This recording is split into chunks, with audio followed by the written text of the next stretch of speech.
Welcome to Notebook. Students, in our earlier chapters, we discussed about definition of business. In business, there is a component of physical goods and the other is of services. In this chapter, we will discuss about services more in detail. When you go to the market to purchase a good, there is a change in ownership and physical movement of good. When you go to visit a doctor, he treats you for any ailments that you may have and you pay him a fee.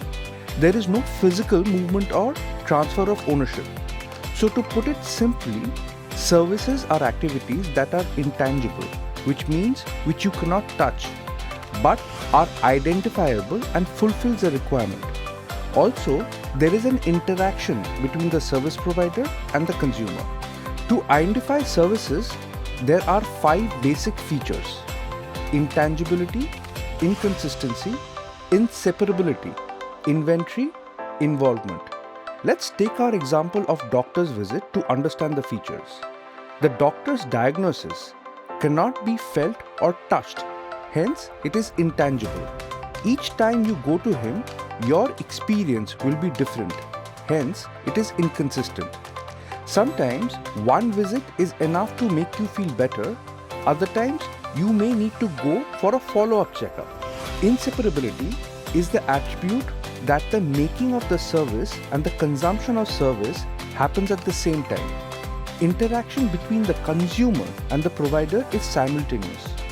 Since there is no physical goods in services, there is no inventory or stock. Service is perishable.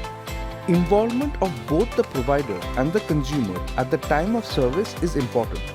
So students, with the understanding of services, let us now learn about the types of services. We can classify services into 3 broad categories: business services, social services, personal services. For our discussion further, we will focus on business services. But let us quickly understand the other types of services. Business services are used by business enterprises for conducting their activities. Example, banking, insurance, transportation. Social services are services provided voluntarily for betterment of the society. They get their money normally from donation or are funded by the government. Example, UNICEF, which is an agency of the United Nations and works for underprivileged children. The third type is personal services, which are experienced differently by each customer. Example, tourism, barber, recreational services. As our world evolves, it is getting more complex and the landscape of business services is also changing. For our lesson, students, we will discuss 5 major categories of business services: banking, insurance, communication, transportation, and warehousing. Banking plays an important role in any business as finance is required to carry on the operations. Banks mobilize savings of people and making funds available to businesses to finance their capital and revenue expenditure.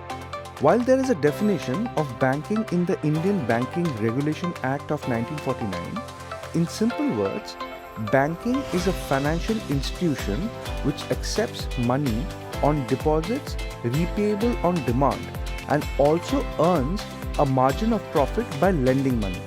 As there are diverse complexities which banks need to cater to, banks can be classified into the following types: commercial banks, cooperative banks, specialized banks, and central banks. Commercial banks are regulated by the Indian Banking Regulation Act of 1949. They can accept deposits from public and can lend, invest money from the money accepted. There are public sector and private sector banks. Government is the majority stakeholder in the public sector bank. Example, Punjab National Bank, State Bank of India. In private sector banks, private promoters hold the majority stake and manage the operations of banks. Example, ICICI Bank, HDFC Bank. Cooperative banks are formed by a cooperative society and is governed by the State Cooperative Society Act. It accepts deposits and provides loan to the members of the cooperative society. Specialized banks are foreign exchange banks, industrial banks, export-import banks. Their activities are unique in nature and cater for the specific purpose they are formed. The central bank regulates, supervises, and controls all the activities of the bank in a country. Example, the Reserve Bank of India. It is the primary bank of the government.